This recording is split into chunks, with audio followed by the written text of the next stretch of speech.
People tell you family is forever, but they never tell you what to do when family becomes the thing that haunts you the most. My brother, Mason, was only 2 years older than me, but he always acted like he was 30. Calm, responsible, protective. The kind of brother every kid dreams of having. When our parents died in a car crash, I was 17, and Mason was 19. He took care of everything. The funeral, the house, even my school. Everyone said we were lucky to have each other. But luck is a funny thing. It changes when you're not looking. For the first few months after the accident, Mason barely slept. I'd wake up in the middle of the night and see his shadow pacing the hallway. Sometimes he'd stand outside my door like he was making sure I was okay. One night I asked him what he was doing and he just smiled, that calm, warm smile I'd known all my life, and said, "Just watching over you, sis." It was comforting at first, until it wasn't. It began with the smell, a faint, sickly sweet odor that seemed to follow Mason wherever he went, like old flowers mixed with decay. I thought maybe it was his work. He had picked up a night job at a nearby funeral home to help pay the bills. But one evening, when I hugged him, I realized the smell wasn't from his clothes. It was from his skin. Then came the talking. At first I thought he was on the phone. I'd hear him whispering softly in his room after midnight like he was having a conversation with someone. But when I knocked, he'd open the door instantly, smiling like nothing had happened. "You should sleep," he'd say. "You have school tomorrow." But sometimes when I stood in the hallway, I'd still hear the faint murmur of his voice even after his door was closed again. One night, I woke up to a noise, the unmistakable creak of my bedroom door opening. I turned on my bedside lamp, half expecting to see Mason checking in on me again, but there was no one. The door was wide open, the hall light off, just darkness staring back. The next morning, I told Mason about it. He laughed it off. "Probably just the wind," he said. "Our doors don't open on their own, Mason," I replied. He just smiled again. That same smile. Wide. Too wide. Weeks passed, and Mason started changing. He stopped eating with me, spent most of his time locked in his room, and began sleeping during the day instead of at night. His eyes looked darker, not tired, darker, like something inside him was fading away. One afternoon, I knocked on his door and said, "Mason, you've been working too much. You need a break." No answer. I pushed the door open. The room was freezing, curtains drawn, lights off. There was a strange smell, stronger than before. And then I saw it. On his wall were pictures, dozens of them. Not creepy ones, just odd. Every photo was of me, sleeping, eating, brushing my hair, studying. They looked recent, some even from the night before. I stumbled back, nearly dropping my phone. "Mason, what the hell is this?" I whispered. He appeared behind me so suddenly I screamed. His face was pale, eyes hollow. "Don't go through my things," he said softly, almost kindly. "It's rude." "Why do you have pictures of me?" "I'm making sure you're safe." "Safe from what?" I shouted. He just smiled again, the same old smile. But this time, it didn't look like Mason at all. That night, I locked my door for the first time. But around 3 a.m., I woke up to quiet laughter. It came from the other side of the door, slow, deep, and uneven. Then came a whisper. "Why'd you lock the door, sis?" I didn't answer. I just lay there, trembling. The doorknob jiggled once, twice. Then silence. In the morning, Mason was in the kitchen, cooking pancakes like nothing had happened. When he saw me, he grinned. "You slept late." I wanted to ask him about the night before, but I couldn't find the words. His hands were shaking as he flipped the pancakes. There were bandages wrapped around his fingers, thin red stains seeping through. "What happened to your hands?" I asked. "Work accident," he said without looking up. That's when I noticed it. Under his sleeve, near his wrist. What looked like a name scratched into his skin with something sharp. It was my name. I tried to tell my friend Erica about everything. She came over that evening, but Mason was gone. Said he had to work a double shift. Maybe he's just losing it, Erica said. Trauma does that. You should crash at my place. I nodded. Yeah, I will. But when Erica went to the bathroom, I saw something outside the kitchen window. Mason's face. Watching. I froze. My breath caught in my throat. Erica came back seconds later, asking what was wrong. I said nothing. When I looked back, he was gone. That night, I packed a bag and waited until midnight to leave. I texted Erica. Coming over. As I grabbed my keys, I heard Mason's voice from the living room. Where are you going? He was sitting on the couch, in the dark, hands clasped, smiling that same awful smile. I need to stay with Erica for a few days. He tilted his head. You don't need to go anywhere. You're safe here, with me. I backed toward the door, heart pounding. Mason, you're scaring me. His expression didn't change. Do you know what I had to do to keep you safe, sis? He stood up. His shirt sleeve lifted slightly, and I saw something that made my stomach twist. There were deep cuts all over his arms, fresh and bleeding. Carved letters, dozens of them. Each one spelled my name. I had to give them something, he whispered, so they wouldn't take you. Who? I stammered. He just smiled again. Then he said something I'll never forget. They come at night, through the walls, but if they think I'm one of them, they leave us alone. Then he turned his head slightly, like he was listening to something I couldn't hear. Shh, he whispered. They're here. I ran, out the door barefoot, sprinting down the street until my lungs burned. When I came back the next morning with the police, the house was silent. Mason was gone. His room looked the same, except for one thing. The photos of me were gone. Every single one. In their place, pinned to the wall, was a single photo of Mason. It was recent. Too recent. He was standing in the middle of the woods, eyes wide, mouth stretched into a grotesque smile. And behind him, half visible in the trees, was something tall, dark, and wrong. The police searched for weeks but never found him. They said he probably ran off, maybe hurt himself in the forest. But I know better. Sometimes when I wake up around 3 a.m., I hear a soft knocking at the wall behind my bed. Then a whisper, so faint I can barely catch it. You're safe, sis. I'm still watching. I never thought I'd write this down, but lately, sleep has been impossible. Every time I close my eyes, I still hear him, his whispers, his laughter, and the soft, dragging sound that used to echo through the walls at 3 a.m. Maybe writing this will finally let me rest. It started 2 years ago after I moved to a quiet suburb in Oregon. I'd just gone through a bad breakup, lost my job, and needed a cheap place to stay while I got back on my feet. Craigslist had this ad for a shared apartment, low rent, fully furnished, utilities included. Sounded like a blessing. The landlord, a middle-aged woman named Janet, seemed friendly enough on the phone. You'll be sharing with my nephew, Aaron, she said. He's quiet, keeps to himself, and works nights. You'll barely see him. When I arrived, the house looked older than the pictures. It sat on the edge of a forest, the kind of place where the fog hangs low in the mornings, and the air smells like wet pine. The inside smelled faintly of bleach and something metallic. Aaron wasn't home, but his room was next to mine. Door shut, no noise. Janet gave me a quick tour and left. I remember feeling oddly uneasy that first night, though I couldn't say why. For the first week, everything was normal. I got a part-time job at a coffee shop downtown and mostly kept to myself. Aaron, true to Janet's words, was invisible. I'd hear him come in late at night, heavy boots thudding down the hallway, then silence. Once or twice I caught a glimpse of him in the kitchen, tall, skinny, with dark hair that hung over his face.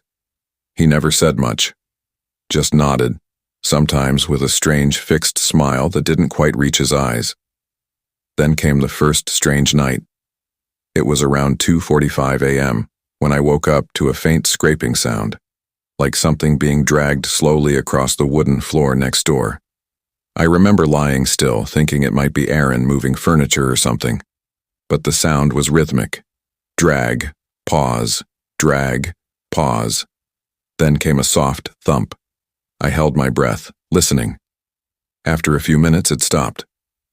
The next morning, Aaron was in the kitchen stirring his coffee. He looked exhausted. His eyes were bloodshot, and his hand trembled slightly. "Rough night?" I asked with a weak smile. He looked at me blankly for a few seconds before saying, "Just couldn't sleep." His voice was flat. Then he left, without another word. That was the first of many sleepless nights. Every few days I'd wake up around the same time to those dragging sounds. Sometimes I could hear faint muttering too, like Aaron was talking to someone, or himself. Once I even heard a laugh, low and quiet, the kind that doesn't sound entirely human. One evening, I decided to ask him about it. He was sitting on the couch staring at the TV that wasn't even turned on. "Hey, Aaron," I started. "I've been hearing weird noises at night. Are you moving stuff around or something?" He turned his head slowly toward me. "No," he said after a long pause. "Maybe it's the house. It makes sounds when it's cold." "Yeah, maybe," I muttered, backing off. But that night, the noises were louder. I could hear distinct footsteps pacing between his room and the hallway, and something heavy thumping against the wall that separated our rooms. I put in my earbuds, turned on white noise, and tried to ignore it. A few days later, Janet called to check in. I told her everything seemed fine, but she hesitated before hanging up. "Has Aaron been acting normal?" she asked softly. "I guess so," I said, confused. "Why?" She sighed. "Never mind. Just make sure you lock your door at night, dear. The forest attracts strange people sometimes." Then she hung up before I could ask more. That night I locked my door for the first time. Around 3:12 a.m. I woke up again. The dragging sound was back, but this time it wasn't coming from the other room. It was right outside my door. I froze. My heart pounded so hard I thought it might burst. The sound stopped, followed by a soft scratching, like fingernails grazing the wood. Then came the whisper, "Are you awake?" It was Aaron's voice. I stayed silent, pretending to be asleep. After a few seconds, the scratching stopped. The floor creaked as he walked away. The next morning, I didn't go to work. I stayed in my room, waiting until I heard the front door slam before stepping out. I went to his door and listened. Silence. I should have left it alone. But curiosity got the better of me. I turned the handle. It was unlocked. The smell hit me first. Rotting meat mixed with something chemical. His room was dark, blinds shut tight.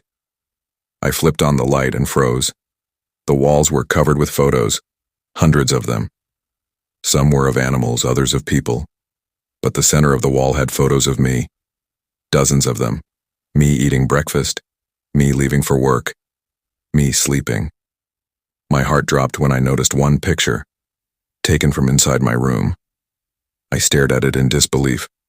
That photo couldn't exist unless someone had been in my room while I was sleeping. Then I noticed the closet door slightly open. Something was inside. I backed away slowly and ran out of the room, slamming the door shut behind me. I grabbed my phone and called Janet. No answer. I called again. Finally, she picked up, her voice shaky. "Janet, I need to know, what's wrong with Aaron?" There was a long pause. Then she said, Aaron's dead." I felt the air leave my lungs. "What? What are you talking about?" He killed himself 3 months ago, in that room." I stood there in silence, the phone trembling in my hand. "No," I whispered. "That's not possible. He's here. I've seen him." Janet started sobbing. "I thought you knew. I was going to tell you, but I didn't think it mattered since the room was cleaned and blessed. You must be mistaken. I hung up before she could say more. That night I sat in my room with every light on. At 3 a.m., I heard it again, the dragging sound. Louder this time. I turned toward my door, and that's when I saw the shadow under it. Long, dark, unmoving. Then came the whisper, so close it felt like it was right beside my ear. You shouldn't have gone into my room. The doorknob began to turn slowly. I grabbed the nearest thing I could, a lamp, and stood frozen. But the door never opened. The sound faded, replaced by silence. By morning I was packed and gone. I moved into a new place across town, but the nightmares followed. Sometimes I wake up and see his face in the corner of my room watching. Sometimes I hear the dragging again, faint and distant like it's coming from the walls. A few weeks ago, curiosity got the best of me. I went back to the old house during the day. It looked abandoned, windows boarded up. I peeked through a crack in the boards of Aaron's room. Inside I could still see the wall of photos, but there was one new picture pinned to the center. It was me, standing outside, peeking through the crack.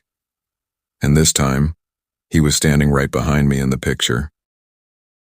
When I first moved into that old apartment in Chicago, I wasn't looking for anything fancy. Just a cheap room, quiet neighbors, and a little space to breathe. The ad online was perfect.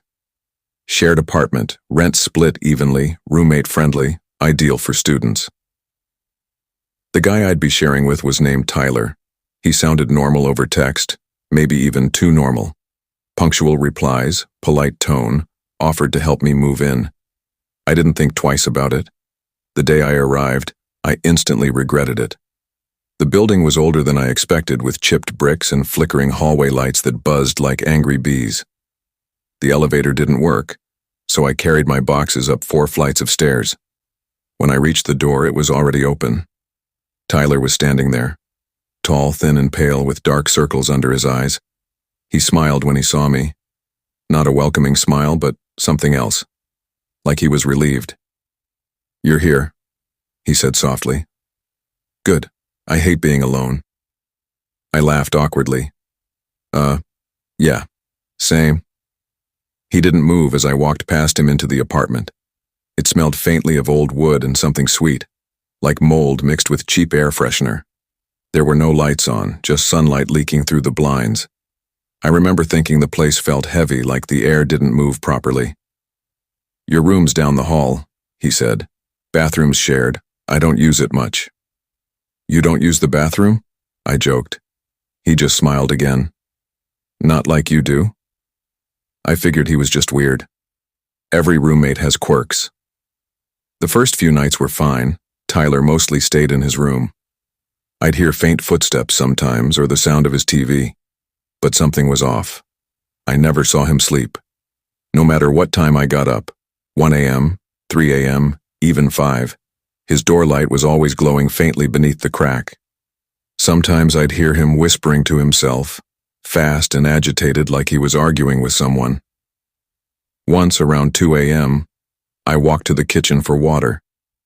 His door was slightly open, and I couldn't help glancing inside. He was standing in front of the mirror, motionless, staring at his reflection. His lips were moving, but no sound came out. I froze for a second, then quietly stepped back into my room. I told myself he was just eccentric, maybe a night owl, maybe stressed. But things got stranger. Every morning, small things would move around my room. My toothbrush would be on the opposite side of the sink. My closet door, in which I always shut, would be open. At first, I blamed myself. Sleepwalking, maybe. Until one morning I found something that made my blood run cold. My phone, lying on my desk, open to the camera app. The gallery was full of photos, dozens of them, all of me, sleeping. I confronted Tyler that afternoon. My hands were shaking. "Did you go into my room last night?" He looked genuinely confused. "No. Why would I?" "Because someone took pictures of me while I was sleeping." He blinked. then smiled faintly. Maybe you're dreaming with your eyes open. What the hell does that even mean? I snapped. He just turned and walked away. I started locking my door after that, every night, double-checking. But around 3:17 a.m., I woke up to the faintest click. The door handle turned, slow and deliberate, testing, then stopped. Footsteps retreated down the hall. I didn't sleep again that night. The next morning, I called my landlord and asked about Tyler. "Oh yeah, Tyler's been there a while," he said. "Keeps to himself, pays rent on time, never any complaints." "Has he had other roommates before me?" I asked. The line went quiet. Then the landlord sighed. "You didn't hear this from me, but yeah, there were a few. Didn't stay long. One guy disappeared. Cops came around asking questions, but there was no proof of anything." My stomach dropped. "When was this?" "About a year ago." I hung up. I should have left right then, but I told myself it couldn't happen twice. Not to me. That night, Tyler knocked on my door. I hesitated before opening it. He stood there, smiling too widely, holding a plate of something that looked like meatloaf. "Made dinner," he said. "Thought you might be hungry." I forced a smile. "Thanks, I already ate." He kept standing there. His eyes didn't blink. "You should eat. It's rude not to." I took the plate just to make him leave. The smell was awful. Metallic, sour, faintly burnt. I dumped it into the trash when he walked away. An hour later, I heard him whispering again. Not like before, louder this time. I pressed my ear to the wall. His voice was trembling, angry. "I said he's mine. He lives with me. You can't take him yet, not yet." Then silence. I didn't sleep at all. The next morning, when I opened my door, something was waiting on the floor. A note folded neatly, my name written on it in red marker. Inside it said, "You shouldn't have thrown it away." I ran straight to the landlord's office. He agreed to let me leave early, no penalties. But when I went back to pack my things that evening, Tyler wasn't home. The place was quiet, too quiet. I grabbed my essentials and started loading my suitcase. Then I saw it, a small wooden box sitting on my bed. It hadn't been there before. There was another note taped on top. "Take this with you. It's all that's left." My hands shook as I opened it. Inside were dozens of photographs, all of the missing roommate. In every picture, the man was asleep, or at least that's what it looked like, until the last photo, where his eyes were open, staring directly at the camera, mouth frozen in a silent scream. That's when I heard the front door open, footsteps in the hallway. I dropped the box and ran for the bathroom, slamming the door behind me. My heart was pounding so hard I thought I'd faint. The doorknob rattled once. "Don't take what isn't yours," Tyler said softly. I backed away from the door. "What are you talking about?" "You saw them," he whispered. "You saw my dreams." "What dreams?" "They visit when I don't sleep," he said. His voice sounded strange now, layered, like two voices speaking at once.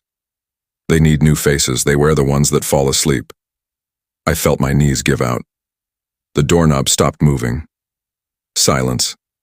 Then, his voice, right against the wood. "Don't sleep tonight."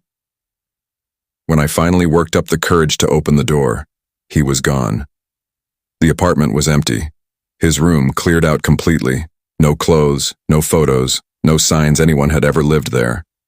I left that night and never went back. But I still can't sleep. Because every time I close my eyes, I dream of Tyler standing over me, watching.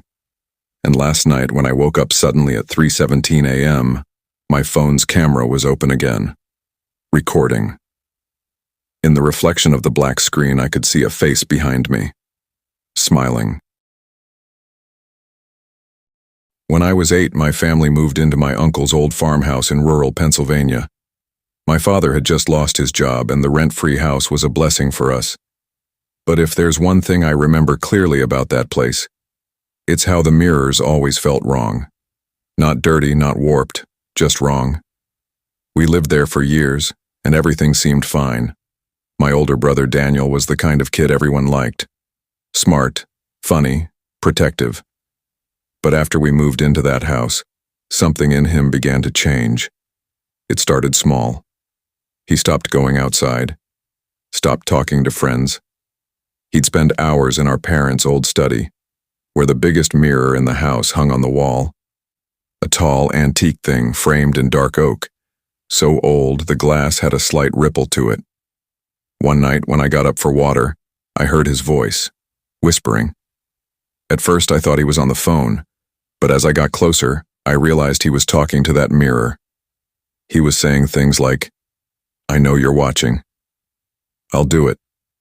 Just don't take him. Please don't make me look again." His tone wasn't angry. It was scared. I was too young to understand, so I ran back to my room and hid under the blanket pretending I hadn't heard anything. By the time I turned 12, Daniel was almost a stranger. He'd cover the mirrors around the house with sheets during the day, claiming the reflections moved wrong. Our parents thought he was just being dramatic. My mom even laughed about it, saying he should write horror novels someday. But the laughter stopped when Daniel began covering his own mirror with newspaper. He said it kept showing things that weren't supposed to be there. When Mom asked what that meant, he just said, "You wouldn't understand. It looks like me, but it isn't me." We didn't talk about it again. One night I was sitting in bed reading when I heard the sound of something breaking. I ran into Daniel's room and found him sitting on the floor, staring at shards of his broken mirror. His hands were bleeding, his face pale. "I told it to stop copying me," he said softly. It didn't listen. Our parents rushed him to the hospital that night. He got stitches, and they sent him to therapy. He didn't say much afterward, but after he came back home, I noticed something else. Every night around 3 a.m., he'd sneak into the study and sit in front of that old antique mirror again, the one he refused to let anyone touch. Sometimes I'd hear him laughing softly from inside the room. Other nights, it sounded like crying. A few months later, our parents decided to replace that mirror. It felt wrong having it in the house, and even Daniel's therapist agreed that removing triggers might help. The day the movers came, Daniel lost control. He screamed, like an animal. He pushed one of the movers so hard the guy fell into a bookshelf. "Don't touch it," he shouted, his voice trembling. "He's not ready to leave." Our father had to pull him away. I'll never forget the look on his face. His eyes weren't just angry. They looked terrified. That night, Daniel didn't eat. He just sat in his room, whispering to the wall. I remember him saying, "You said you'd come back. You promised." By morning, he was gone. The police searched for weeks. No signs, no footprints, no leads. The only thing they found was a piece of paper taped to the empty wall in the study, where the mirror used to hang. It said, in Daniel's handwriting, "He's inside now, don't let him out." My parents were destroyed. They moved away, and the house sat empty for years. I didn't return until 15 years later, after both my parents had passed away. The house was left to me, and part of me felt drawn back, as if I needed closure. I told myself ghosts weren't real, that what happened to Daniel was just mental illness. The house looked smaller than I remembered. Dust everywhere, the smell of mildew. But the strangest thing was the study, because hanging on that same wall was the old mirror, the one we'd taken away. I couldn't explain it. It looked exactly the same. Same cracks along the frame. Same faint shimmer in the glass. There was a note taped to it, yellowed with age. Just 3 words. "Don't look long." I told myself it had to be some leftover prank from my brother. Still, I couldn't resist. I stood in front of the mirror. My reflection stared back, but there was something wrong. It looked too alive. The longer I stared, the more it felt like he was watching me. Then, for just a second, my reflection smiled, but I hadn't moved a muscle. I stumbled back, heart hammering. The room felt colder. The light flickered, And then I heard it. Daniel's voice, faint, coming from behind the glass. "Hey, little bro." I froze.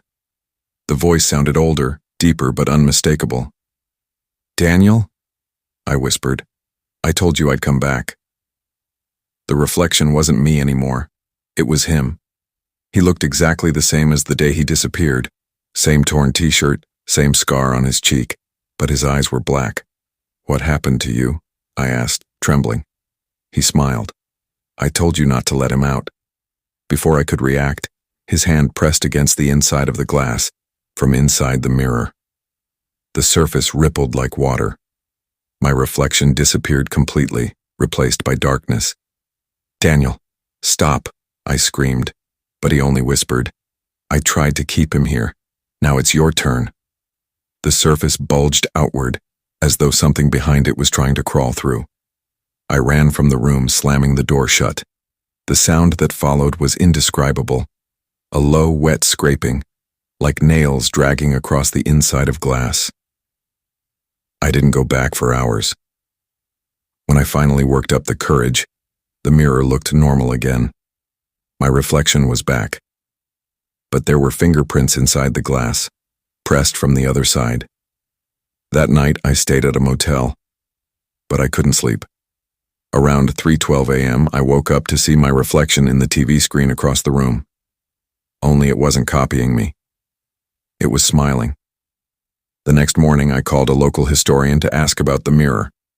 He said it was made in the late 1800s by a craftsman who went insane and killed his entire family. According to legend, he believed mirrors held the souls of those who stared too long. Apparently, the farmhouse had belonged to that craftsman's son. I smashed the mirror that night. Or at least, I thought I did.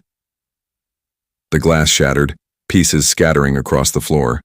But as I looked down, I noticed something horrifying. Every shard had a tiny reflection of my face, each one smiling. That was 2 weeks ago. I've since moved into a new apartment in the city, far from that house. I threw away every mirror I owned, covered the reflective surfaces with blankets. But no matter what I do, I still catch glimpses of him. In the window, in the phone screen, in the black of my coffee mug. And last night, when I looked into the blank TV screen before bed, Daniel was standing behind me again. He whispered, "It's your turn now." I work as a sound engineer for a small podcast studio in Oregon. Most of the content I deal with is harmless. Interviews, short audio dramas, sleep stories, the usual. But one day, our producer forwarded me a new submission from an unknown creator named Eli Grant. The email subject was simply, "The Psycho Bro Files, Real Recordings." The title caught my attention. The attached file was a 47-minute audio clip. No description, no credits, just that chilling title. I assumed it was a true crime submission, maybe someone trying to mimic the rising popularity of serialized killer confession podcasts. So I loaded it into my editing software, put on my headphones, and pressed play. At first, it sounded like any amateur recording. Distant room tone, static, occasional breathing. Then a man's voice whispered, "Are you listening?" I froze. The tone wasn't directed at an audience. It sounded directed at me. He continued, "If you're hearing this, that means he's still out there, and I don't have much time left."